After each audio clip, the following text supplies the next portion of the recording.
कहते हैं शहर सपनों का होता है, लेकिन कुछ सपने ऐसे भी होते हैं जो कभी पूरे नहीं होने चाहिए। 4 दोस्तों की एक मासूम यात्रा जो पढ़ाई और प्यार से शुरू हुई थी, आखिर में खून और चीखों पर खत्म हुई। और इस सब के बीच थी लुनारा डॉल, एक ऐसी गुड़िया जो सिर्फ खिलौना नहीं थी बल्कि किसी अधूरी आत्मा का जरिया थी। गांव रामपुर का नाम शायद ही किसी ने सुना हो। मिट्टी की खुशबू, खेतों की हरियाली और चाय की दुकानों पर होने वाली राजनीति, यही उस छोटे से गांव की पहचान थी। वहीं के 4 बचपन के दोस्त आरव, करण, सिया और रिया बचपन से साथ थे। आरव और करण दोनों 22 साल के थे और बचपन से ही एक ही स्कूल, एक ही बेंच, एक ही सपने, शहर जाकर कुछ बनने का। सिया और रिया दोनों उनकी बचपन की दोस्त थीं। वक्त के साथ दोस्ती प्यार में बदल गई थी। आरव की गर्लफ्रेंड सिया थी और करण की रिया। चारों ने मिलकर ठान लिया था कि अब गांव छोड़कर भोपाल जाएंगे, जहां उनका कॉलेज लगा था। वहीं हॉस्टल में रहकर पढ़ाई करेंगे और बड़ा बनेंगे। भोपाल पहुंचते ही उन्हें पहली बार शहर की तेज रफ्तार का एहसास हुआ। हॉस्टल में जगह न मिलने के कारण चारों ने मिलकर एक छोटा सा रेंट पर घर ले लिया, पुरानी कॉलोनी में, जहां ज्यादातर सरकारी कर्मचारी रहते थे। घर छोटा था लेकिन चारों के लिए वही अपना संसार था। सुबह कॉलेज, दोपहर में लाइब्रेरी और रात को सब साथ खाना बनाना, गाने सुनना, यही दिनचर्या थी। सिया अक्सर कहती, आरव, सोचो अगर हम चारों इसी तरह साथ रहे तो जिंदगी कितनी परफेक्ट होगी ना। और आरव मुस्कुराकर कहता, हाँ सिया, परफेक्ट। बस पढ़ाई खत्म होते ही तुम्हें घर ले जाऊंगा। सब हंस देते। उन्हें क्या पता था कि कुछ महीनों बाद यही हंसी डर में बदल जाएगी। एक रविवार की दोपहर चारों दोस्तों ने तय किया कि अब बस पढ़ाई बहुत हो गई, थोड़ा घूम लिया जाए। करण ने कहा, अरे चलो कहीं बाहर चलते हैं। भोपाल के बाहर एक पुराना रास्ता है, सुना है वहां पुराने ब्रिटिश काल के घर हैं। सिया ने डरते हुए कहा, पुराने घर मतलब भूत वूत वाला टाइप? करण हंस पड़ा, अरे नहीं रे, बस रोमांच के लिए बोल रहा हूं, थोड़ी एडवेंचर टाइप ट्रिप हो जाएगी। रिया बोली, ठीक है, लेकिन ज्यादा दूर नहीं जाएंगे, शाम तक वापस। और फिर चारों ने अपनी स्कूटी और बाइक निकाली, कैमरे और स्नैक्स लिए और निकल पड़े शहर के बाहरी इलाके की ओर। लगभग 1.5 घंटे की यात्रा के बाद रास्ता सुनसान होने लगा। चारों ने देखा कि सड़क के एक तरफ झाड़ियां और पेड़ थे और दूसरी तरफ एक टूटी फूटी लोहे की गेट लगी थी, जिस पर जंग और मिट्टी की परत जमी थी। गेट के पार एक बहुत पुराना 2 मंजिला घर दिख रहा था। दीवारों से झड़ती पपड़ी, टूटी खिड़कियां और आधे टूटे हुए लकड़ी के दरवाजे। करण ने धीमे से कहा, लगता है यही वो पुराना घर है जिसके बारे में लोग कहते हैं। रिया ने कांपते हुए कहा, ये तो सच में भूतिया लग रहा है। आरव ने मोबाइल निकाला और वीडियो रिकॉर्ड करने लगा। चलो व्लॉग बना लेते हैं, भूतिया घर की सैर, मजा आएगा। चारों हंसते हुए अंदर घुसे। घर के अंदर धूल और मकड़ी के जाले थे। हर कदम पर लकड़ी की चरमराहट सुनाई दे रही थी। एक कमरे में पुरानी तस्वीरें, टूटी कुर्सियां और बिखरे खिलौने पड़े थे, जैसे कोई बच्चों का कमरा हो। सिया ने धीरे से कहा, देखो ये कमरे में कितनी पुरानी चीजें हैं। ये गुड़िया देखो। सिया के हाथ में एक पुरानी टूटी हुई गुड़िया थी, चेहरा जगह जगह से फटा हुआ, आंखों में लाल रंग का अजीब सा पेंट और मुस्कान जैसे जिंदा हो। रिया बोली, इसे मत छू सिया, ये बहुत अजीब लग रही है। लेकिन सिया ने कहा, अरे ये तो बहुत प्यारी है, बस थोड़ी टूटी हुई है। करण ने हंसते हुए कहा, नाम भी रख देते हैं इसका, लुनारा डॉल। आरव बोला, क्यों लुनारा? करण ने मुस्कुराकर कहा, बस ऐसे ही, डरावना सा नाम है ना। और सब हंस पड़े। किसी को अंदाजा नहीं था कि वो नाम एक श्राप बन जाएगा। सिया ने वो लुनारा डॉल अपने बैग में रख ली, मजाक मजाक में। उन्हें क्या पता था, उसी पल से उनके साथ कुछ बहुत भयानक जुड़ चुका था। दिन तो जैसे हंसी मजाक में निकल गया था। वो चारों दोस्तों को इस बात का जरा भी अंदाजा नहीं था कि जिस खंडहर घर में वे गए थे, वहां से वो कोई चीज अपने साथ ले आए हैं जो उन्हें कभी छोड़ने वाली नहीं थी। उस रात चारों कॉलेज से लौटकर खाना खा चुके थे। सिया ने वो गुड़िया लूनारा डॉल अपनी पढ़ाई की टेबल पर रखी थी। गुड़िया की आंखें लाल थीं, लेकिन सिया ने सोचा कि शायद वो रंग का असर है। रिया ने कहा, सिया, सच में डर लग रहा है इस डॉल से, इसे फेंक दे। सिया बोली, अरे पागल, तू भी ना छोटी सी डॉल से डर रही है, देखना कितनी प्यारी है। आरव ने मजाक किया, हाँ हाँ, अब अगर ये डॉल रात में हिलने लगी तो बोलना मत। सभी हंस पड़े, लेकिन रात का सन्नाटा कुछ और कह रहा था। कमरे में चारों गहरी नींद में थे। बाहर तेज हवा चल रही थी और खिड़की आधी खुली थी। अचानक कमरे में रखी लूनारा डॉल की एक आंख चमकने लगी। धीरे धीरे उसकी गर्दन बाएं से दाएं हिली और फिर वापस सीधी हो गई। टेबल पर रखी किताब खुद ब खुद नीचे गिर गई। आरव की नींद खुली। उसने इधर उधर देखा, हवा से गिर गई होगी कहकर उसने वापस आंखें बंद कर ली, लेकिन तभी पीछे से धीरे धीरे हंसने की आवाज आई। आरव का दिल जोर जोर से धड़कने लगा। उसने तुरंत लाइट ऑन की, कुछ नहीं था। बाकी तीनों गहरी नींद में थे। उसने खुद को समझाया कि शायद सपना देखा है। लाइट बंद की और सो गया, लेकिन डॉल की आंखें अब पूरी तरह लाल चमक रही थीं। सुबह सिया ने जब पढ़ाई की टेबल देखी तो हैरान रह गई।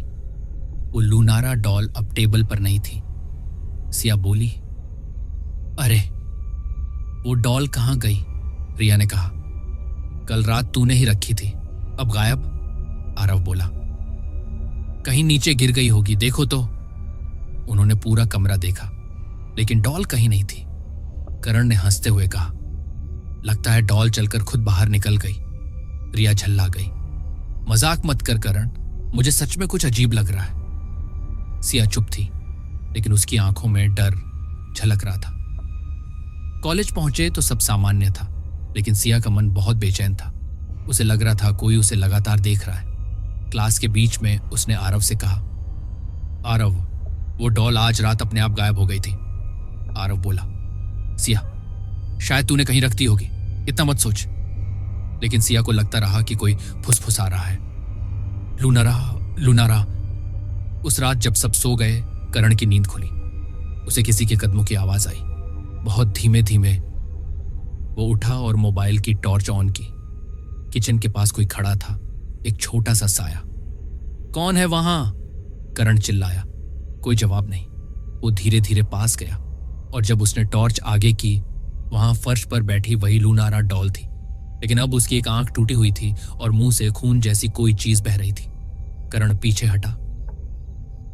ये यहां कैसे आई? वो डरते हुए गुड़िया उठाने गया। तभी डॉल की आंखें फिर से चमकी और एक तेज चीख उसके कानों में गूंज गई, मुझे वापस दो। करण ने जोर से डॉल फेंकी और भागते हुए कमरे में गया। बाकी तीनों उठ गए। क्या हुआ? आरव ने पूछा। वो डॉल किचन में अपने आप हिल रही थी। सब डर गए। सिया रोने लगी। मैंने कहा था ना, इसे नहीं लाना चाहिए था। अगली सुबह चारों ने मिलकर तय किया कि अब इस डॉल को फेंक देंगे। वो उसे पास के झील के किनारे ले गए और पत्थर बांधकर पानी में फेंक दिया। सिया ने आखिरी बार देखा। डॉल का चेहरा ऊपर की ओर था और उसकी आंखें अभी भी लाल चमक रही थी। आरव बोला, अब खत्म, चलो घर चलते हैं। चारों को लगा कि सब खत्म हो गया, लेकिन वो नहीं जानते थे कि लूनारा डॉल सिर्फ एक खिलौना नहीं थी, वो आत्मा थी और अब वो उनका पीछा नहीं छोड़ेगी। डॉल को झील में फेंके हुए 2 दिन बीत चुके थे। अब सब कुछ सामान्य दिख रहा था। आरव, करण, सिया और रिया ने राहत की सांस ली थी। कॉलेज के प्रोजेक्ट्स, असाइनमेंट्स और क्लासेस के बीच जिंदगी फिर से पटरी पर लौटती सी लग रही थी। पर सिया के अंदर कुछ बदल चुका था। वो अक्सर खिड़की के बाहर खाली घूरती रहती थी, जैसे कोई आवाज उसे पुकार रही हो। रिया ने पूछा, क्या हुआ सिया, तू इन दिनों बहुत अजीब व्यवहार कर रही है। सिया ने बस इतना कहा, कभी कभी लगता है वो डॉल मुझे बुला रही है। रिया हंसी, तू पागल हो गई है क्या? हमने उसे फेंक दिया है। लेकिन सिया के चेहरे पर कोई हंसी नहीं थी। वो सिर्फ बोली, नहीं रिया, वो अभी भी यहां है। उस रात आसमान में बादल थे और बिजली बार बार चमक रही थी। चारों अपने कमरे में थे। करण लैपटॉप पर कुछ देख रहा था, आरव मोबाइल पर और लड़कियां बातें कर रही थीं। अचानक दरवाजे पर ठक ठक ठक की आवाज हुई। आरव बोला, इस वक्त कौन होगा? रात के 1 बजे हैं। कोई बाहर नहीं बोला, बस दस्तक दोहराई गई। थक थक थक। रिया डरते हुए बोली, मत खोलो आरव, शायद कोई मजाक कर रहा है। करण उठा और बोला, मैं देखता हूं। उसने दरवाजा खोला। बाहर कोई नहीं था, बस दरवाजे के पास एक गीला कपड़ा पड़ा था, जैसे किसी ने अभी अभी झील से निकाला हो, और उसके पास एक छोटा सा खिलौने जैसा हाथ पड़ा था, कठोर चीनी मिट्टी का डॉल का हाथ। करण ने कांपते हुए कहा, ये वही है। सिया की आंखें फटी रह गईं। लूनारा। कुछ ही देर में कमरे का तापमान अचानक गिर गया। खिड़कियां खुद ब खुद बंद होने लगी। कमरे में एक अजीब सड़ी हुई गंध फैल गई, जैसे किसी पुराने गीले खिलौने से आती है। रिया ने घबराकर कहा, यह क्या हो रहा है? आरव ने दरवाजा बंद किया और चारों एक जगह सिमट गए। अचानक पीछे से अलमारी का दरवाजा धीरे धीरे खुला। अंदर वही लुनारा डॉल बैठी थी, गीली, टूटी हुई, और उसकी आंखों से लाल तरल बह रहा था। उसका मुंह अब मुस्कान में नहीं, बल्कि एक डरावने विकृत भाव में था। सिया की चीख निकल गई, नहीं, तुम तो डूब गई थी। डॉल के होंठ धीरे धीरे हिले। मुझे फेंकने की सजा सबको मिलेगी। करण ने झट से लकड़ी का डंडा उठाया और डॉल पर मारा। डॉल दीवार से टकराई और चकनाचूर हो गई, लेकिन टूटी डॉल के टुकड़ों में से खून जैसा तरल निकलने लगा। रिया बेहोश हो गई। आरव ने सिया को पकड़कर कमरे से बाहर खींचा, लेकिन करण वहीं खड़ा रह गया। उसके चेहरे पर सख्त डर और हैरानी थी। आरव ने चिल्लाया, करण भाग! करण कुछ बोलने ही वाला था कि पीछे से एक छाया निकली और उसने करण की गर्दन पकड़ ली। सिया और आरव ने देखा, करण हवा में उठ गया था, जैसे कोई अदृश्य हाथ उसे गला घोंट रहा हो। आरव, मदद करो! करण चीखा। आरव ने कोशिश की, लेकिन तभी करण का शरीर जमीन पर जोर से गिरा और उसकी आंखें खुली रह गईं, निशब्द, निर्जीव। रिया होश में आई तो उसने करण का शव देखा। वो चिल्ला उठी, नहीं, करण! सिया सदमे में थी। आरव ने पुलिस को बुलाने की सोची, लेकिन अंदर से दरवाजा बंद नहीं हो रहा था, मानो कोई उन्हें अंदर रोकना चाहता हो। फर्श पर लाल अक्षरों में लिखा था, मैंने कहा था कोई मुझे नहीं फेंक सकता। लूनारा पुलिस आई, लेकिन उन्हें कुछ नहीं मिला। कमरे में कोई डॉल नहीं थी, कोई सबूत नहीं। उन्होंने कहा, शायद स्ट्रेस की वजह से आपके दोस्त को हार्ट अटैक आया हो।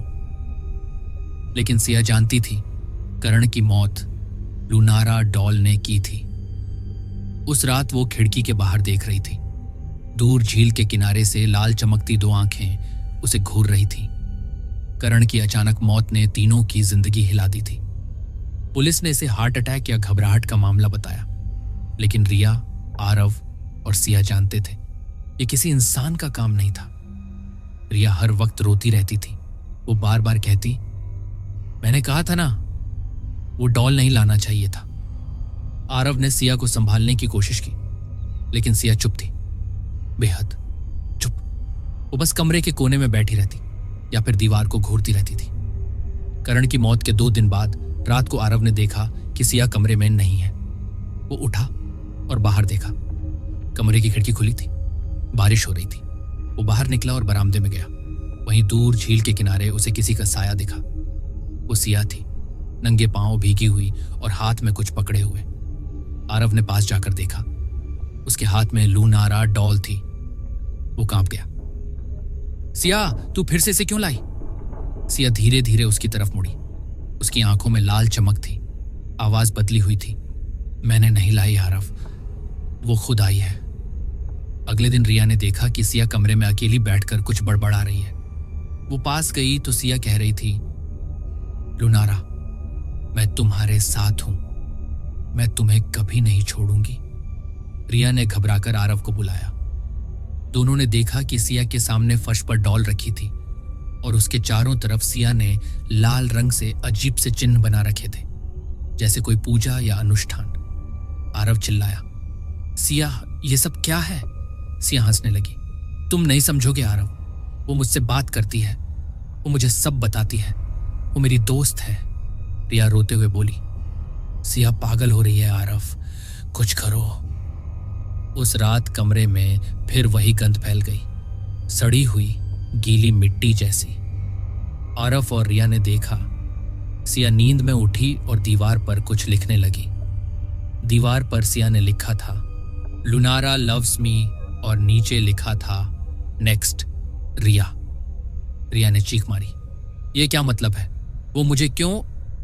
आरव ने उसे पकड़ लिया, लेकिन तभी कमरे की लाइट अपने आप बंद हो गई। खिड़की से ठंडी हवा आई और लुनारा डॉल सिया की गोद में आ गिरी। सिया ने अपनी उंगलियां डॉल के सिर पर रखी और बोली, वो मुझसे खुश है लेकिन तुमसे नहीं। रिया कांप गई और उसी वक्त दीवार से खून की एक पतली धारा नीचे बहने लगी। अगली सुबह सिया सामान्य नहीं थी। वो बाल खोलकर घूमती थी, किसी से बात नहीं करती थी और कभी कभी मुस्कुराती रहती थी बिना वजह। रिया ने कहा, आरव, हमें इसे कहीं ले जाना चाहिए, ताइश ये ठीक नहीं है। आरव बोला, मैंने डॉक्टर से बात की है, वो कह रहा था ये ट्रॉमा है, लेकिन दोनों को नहीं पता था कि ये कोई मानसिक बीमारी नहीं थी, ये आत्मा का कब्जा था। रात के 3 बजे रिया की नींद खुली। कमरे में कोई धीमी फुसफुसाहट थी। वो उठी और देखा, सिया आईने के सामने खड़ी थी, अपने बालों में डॉल के बाल बांध रही थी। वो खुद से बात कर रही थी, अब मैं पूरी हूं, अब वो मुझ में है। और आईने में जो परछाई दिख रही थी वो सिया की नहीं, लुनारा की थी। टूटा चेहरा, लाल आंखें और वही मुस्कान। रिया पीछे हटने लगी। तभी सिया ने बिना मुड़े कहा, भाग मत रिया, अब तेरी बारी है। अगली सुबह आरव ने दरवाजा खोला तो रिया का शरीर बिस्तर पर पड़ा था, चेहरा नीला पड़ा हुआ, आंखें खुली और उसके मुंह में वही लुनारा डॉल दबाई हुई थी। सिया कमरे के कोने में बैठी थी, शांत, बिना किसी भाव के। उसने बस कहा, वो खुश है अब। आरव ने डॉल उठाई, लेकिन डॉल ने उसके हाथ पर खून छोड़ दिया। वो डर के मारे कमरे से बाहर भाग गया। अब आरव अकेला था। दोनों लड़कियां मरी हुई, करण पहले ही चला गया था। वो खुद को कोस रहा था, काश उस दिन वो डॉल उठाए ही ना होती, लेकिन अब कुछ नहीं बचा था। सिया का दिमाग पूरी तरह लुनारा की आत्मा के कब्जे में था। वो कमरे के हर कोने में सिया की आवाजें सुनता, आरव, तूने हमें धोखा दिया, अब तेरा भी वक्त आ गया है। अब सिर्फ आरव बचा था। तीनों दोस्तों की मौत के बाद वो सदमे में था।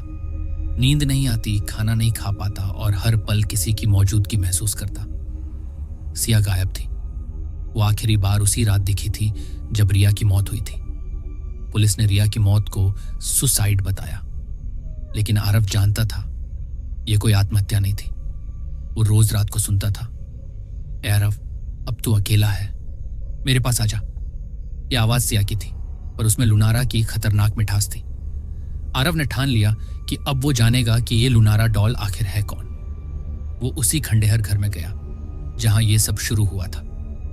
घर अब और भी जर्जर हो चुका था, लेकिन कमरे में पुरानी धूल और मकड़ी के जालों के बीच उसे कुछ पुराने अखबार मिले। अखबार की तारीख थी 10 अगस्त 1979। शीर्षक था 7 साल की बच्ची लुनारा मिश्रा की रहस्यमयी मौत। आरव की सांस रुक गई। वो पढ़ने लगा, भोपाल के बाहरी इलाके में रहने वाली मिश्रा फैमिली की बेटी लुनारा अपने कमरे में मृत पाई गई। पुलिस ने कारण आत्महत्या बताया, लेकिन घर वालों ने बताया कि उसकी मौत से 1 रात पहले वो लगातार कह रही थी कि मेरी गुड़िया मुझसे बात करती है। घर वालों ने बताया कि उस रात वो गुड़िया अचानक गायब हो गई थी और अगली सुबह बच्ची फांसी पर लटकी मिली। आरव ने अखबार मोड़ा, उसके हाथ कांप रहे थे। मतलब ये वही गुड़िया है। घर की दीवार पर लगे एक पुराने फोटो फ्रेम में किसी का नाम लिखा था, Saraswati by care taker. Aarav ने मोहल्ले के बुजुर्गों से पूछा तो पता चला कि सरस्वती बाई आज भी जिंदा थी, लेकिन बहुत बूढ़ी हो चुकी थी। वो उसके पास पहुंचा। वो औरत कांपते हाथों से बिस्तर पर बैठी थी। आरव बोला, माँ जी, मैं उस घर में गया था जहां लुनारा मिश्रा रहती थी। उसके बारे में कुछ जानते हैं आप? सरस्वती बाई की आंखें फैल गईं। वो बोली, लुनारा, मत बोल उस नाम को बेटा, वो नाम लेने से भी बला बुलाती है। आरव ने जिद की, मुझे सच जानना है, कृपया बताइए। बूढ़ी औरत ने गहरी सांस ली और बोली, लुनारा बहुत प्यारी बच्ची थी, लेकिन उसकी माँ उस पर बहुत जुल्म करती थी। उसकी माँ चाहती थी कि वो हर हाल में पढ़े, पर लुनारा बस अपनी गुड़िया से खेलती रहती थी। एक दिन उसकी माँ ने गुस्से में गुड़िया जला दी। उसी रात घर में आग लगी और दोनों माँ बेटी जल गईं। आरव सन्न रह गया। मतलब वो डॉल भी मरी? नहीं बेटा, सरस्वती बोली, वो डॉल नहीं जली थी। अगले दिन जब आग बुझी, वो गुड़िया वहीं पड़ी थी, मुस्कुरा रही थी। सरस्वती बाई बोली, लोग कहते हैं लुनारा की आत्मा उस डॉल में समा गई थी। जो भी उस गुड़िया को घर ले गया, उसे कुछ ही दिनों में मौत ने घेर लिया। गांव के लोग उस घर से दूर रहने लगे। आरव ने धीरे से कहा, लेकिन वो गुड़िया तो अब फिर से बाहर आ चुकी है। बूढ़ी औरत का चेहरा डर से पीला पड़ गया। बेटा भाग जा यहां से, वो अब तुझसे बच चुकी है। जो लुनारा को एक बार छू ले, वो उसकी दुनिया से कभी बाहर नहीं निकल पाता। आरव वापस लौटा तो उसके कमरे की हालत बदल चुकी थी। फर्श पर खून के धब्बे थे और दीवारों पर लाल रंग से लिखा था, तू बहुत देर कर चुका है, मैं तेरा इंतजार कर रही हूं। अचानक पीछे से सिया की आवाज आई। आरव, वो पलटा। सिया वहीं थी, वही सफेद कपड़ों में, लेकिन चेहरा पीला, आंखें लाल और होंठों पर वही लुनारा की मुस्कान। वो धीरे से बोली, अब तू जान गया है ना हमारी कहानी? आरव कांप गया। सिया, तू नहीं, तू मर चुकी है। वो हंसी।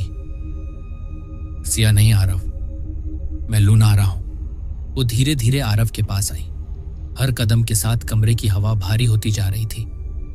लाइट टिमटिमाने लगी और डॉल अपने आप सिया के हाथ में आ गई। मैं अपनी मां से बदला नहीं ले पाई। अब जो भी मुझे त्यागता है, उसे मैं अपने साथ ले जाती हूं। आरव पीछे हटने लगा। तू चाहती क्या है मुझसे? लुनारा की आंखें चमक उठी।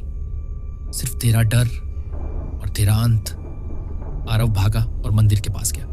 वहां उसने पुजारी से कहा, मुझे एक बुरी आत्मा से छुटकारा चाहिए। पुजारी ने पूछा, कौन सी आत्मा? आरव बोला, लुनारा नाम की लड़की, वो एक गुड़िया में है। पुजारी का चेहरा कठोर हो गया। उसका नाम मत लो बेटा, वो नाम बोलने से ही वो पास आ जाती है। लेकिन देर हो चुकी थी। मंदिर के दीपक अपने आप बुझ गए। दरवाजे पर वो खड़ी थी, सिया के रूप में, लुनारा की आत्मा के साथ। रात का तीसरा पहर था। चारों ओर घुप अंधेरा। बस मंदिर की आरती की घंटियों की गूंज रह रहकर हवा में घुल रही थी। आरव मंदिर के भीतर भागता हुआ आया, पसीने से लथपथ, डर से कांपता हुआ। उसके पीछे कोई नहीं था, पर उसे यकीन था वो वहीं थी। पुजारी ने आरव को संभाला। क्या हुआ बेटा, तेरा चेहरा तो सफेद पड़ गया है। आरव बोला, वो लड़की, सिया नहीं, लुनारा, वो मेरा पीछा कर रही है। पुजारी का चेहरा तुरंत बदल गया। वो समझ गया यह साधारण बात नहीं थी। उसने आरव को मंदिर के गर्भगृह में ले जाकर एक सुरक्षा मंडल बनाया और कहा, अब जो भी सुने या देखे, बाहर मत निकलना। अगर तेरी नीयत साफ है तो भगवान तुझे बचा लेंगे। कुछ देर तक सब शांत रहा। दीपक की लौ टिमटिमाई और हवा का झोंका अंदर आया। आरव ने सांस ली। शायद मैं बच गया। पर तभी मंदिर की घंटी अपने आप बज उठी। पुजारी का चेहरा पीला पड़ गया। यह शुभ नहीं है।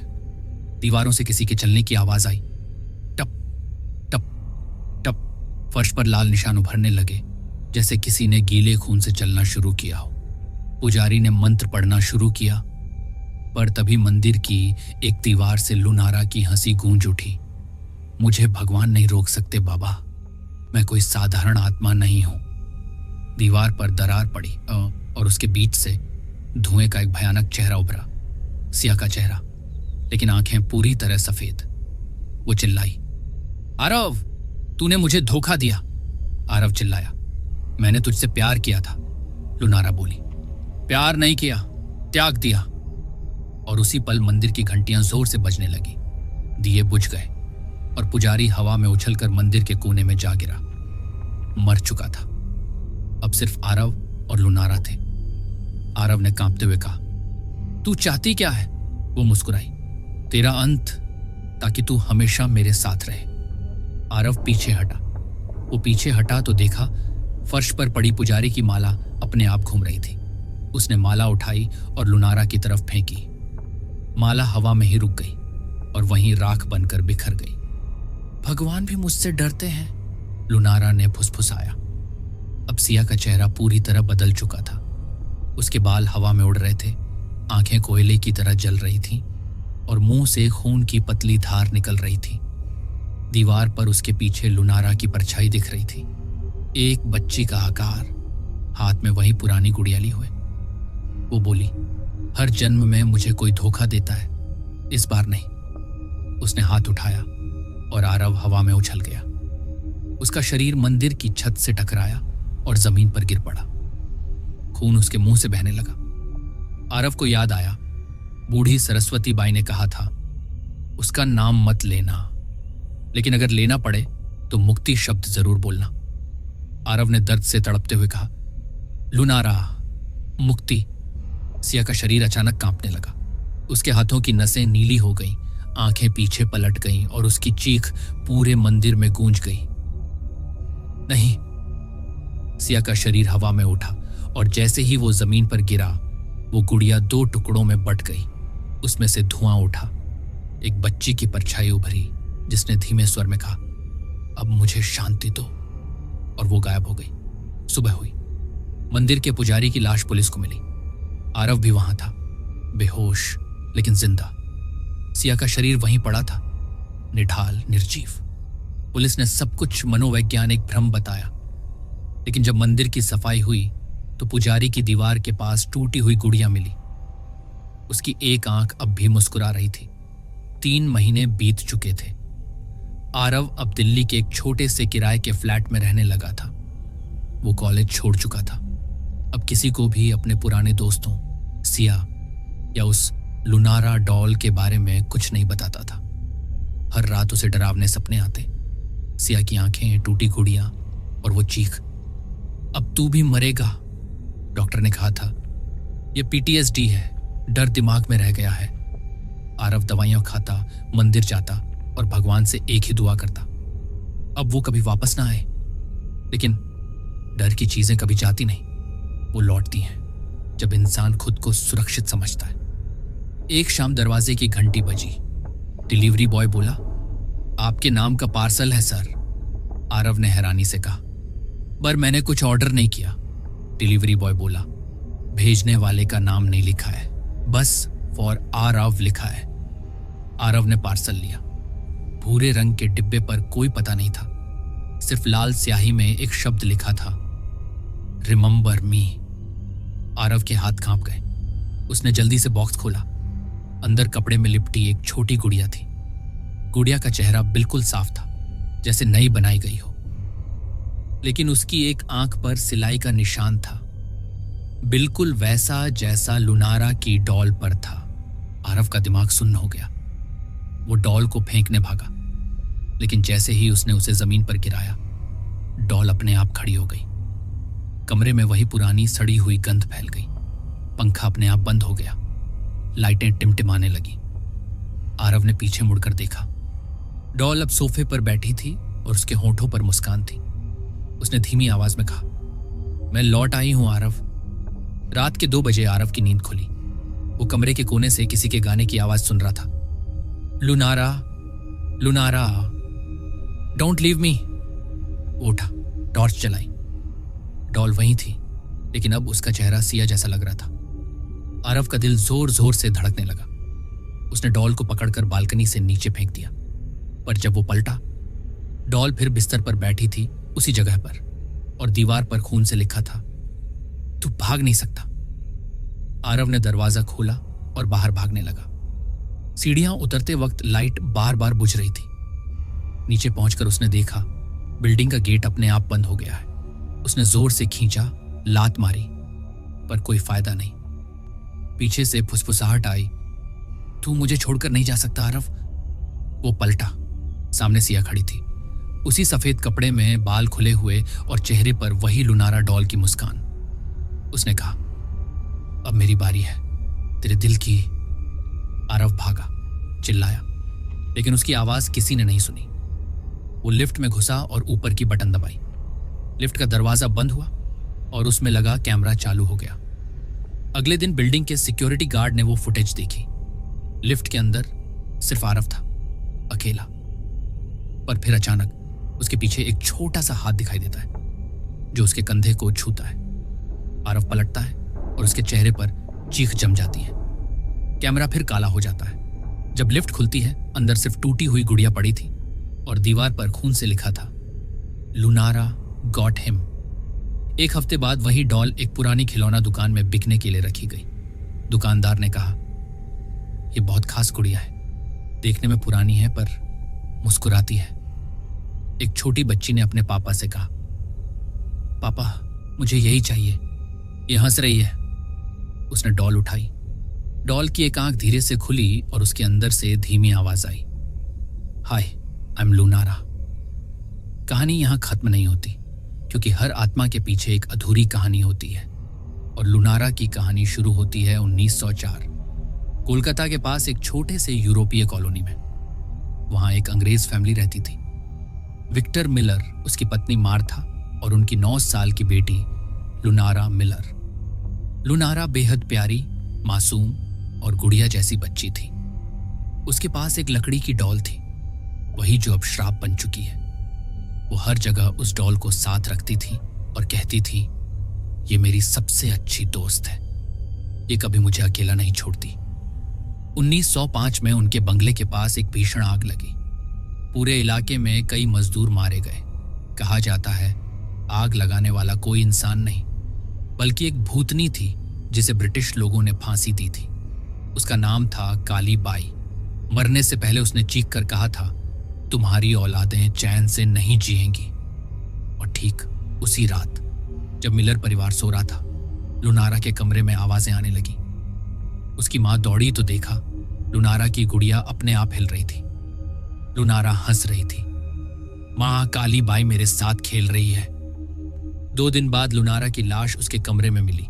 चेहरा नीला पड़ा था, आंखें खुली और उसकी डॉल उसके सीने पर रखी थी। पुलिस ने कहा दिल का दौरा, लेकिन नौकरों ने बताया रात को घर में किसी औरत की हंसी गूंज रही थी। काली बाई की आत्मा जिसने उस डॉल में अपना ठिकाना बना लिया था। विक्टर ने गुस्से में डॉल को आग में फेंका, लेकिन जलने के बाद भी डॉल की एक आंख बच गई और उस पर खून से लिखा था, आई विल रिटर्न। 100 साल बाद वही डॉल पुराने यूरोपीय अवशेषों से मिली और भारत के एक प्राचीन बाजार में बिकने लगी। वहां से वो गांव तक पहुंची और फिर आरव, सिया, करण और रिया तक। जिस दिन सिया ने उसे उठाया था, वो डॉल फिर से किसी मासूम आत्मा की तलाश में थी, क्योंकि लुनारा अब पूरी तरह काली बाई की आत्मा बन चुकी थी। वो किसी ऐसे इंसान को चाहती थी जो उसे प्यार करे, ताकि वो उसके शरीर में बस सके। काली बाई की आत्मा हर 25 साल में किसी लड़की के शरीर में प्रवेश करती थी और उस लड़की को वो प्यार करने वाले लोगों से बदला दिलवाती थी। यही कारण था कि करण मरा, रिया मरी, सिया का शरीर भी नष्ट हो गया, लेकिन आत्मा नहीं गई, क्योंकि सिया ने मरते वक्त कहा था, मैं तुझसे प्यार करती हूं। उस प्रेम ने लुनारा को नया शरीर दे दिया और वो अब भी जिंदा थी, डॉल के रूप में। अब वो डॉल उस बच्ची के घर थी जिसने उसे खरीदा था। उस बच्ची का नाम था मीरा। मीरा हर रात डॉल से बातें करती, उसे खिलाती, सुलाती। एक रात उसने अपनी माँ से कहा, माँ, लुनारा कहती है कि वो फिर से इंसान बनेगी। माँ हंसकर बोली, बेटा, डॉल बोलती नहीं। मीरा बोली, नहीं माँ, वो बोलती है और कहती है कि जल्द ही वो मुझे अपने जैसा बना देगी। उस रात मीरा के कमरे से चीखें आईं। दरवाजा अंदर से बंद था। जब दरवाजा तोड़ा गया, मीरा गायब थी। सिर्फ लुनारा डॉल बिस्तर पर बैठी थी और उसकी एक आंख अब पूरी तरह इंसानी लग रही थी, जैसे किसी बच्चे की असली आंख लगा दी गई हो। अगले दिन अखबार में खबर छपी, 9 साल की मीरा रहस्यमयी तरीके से गायब, कमरे में मिली बोलती गुड़िया। पुलिस ने कहा कि डॉल को सबूत के तौर पर रखा जाएगा, लेकिन रात को थाने में लाइटें बंद हो गईं। सुबह जब गार्ड आया तो टेबल पर डॉल नहीं थी, सिर्फ खून से लिखा था, लुनारा लाइव्स।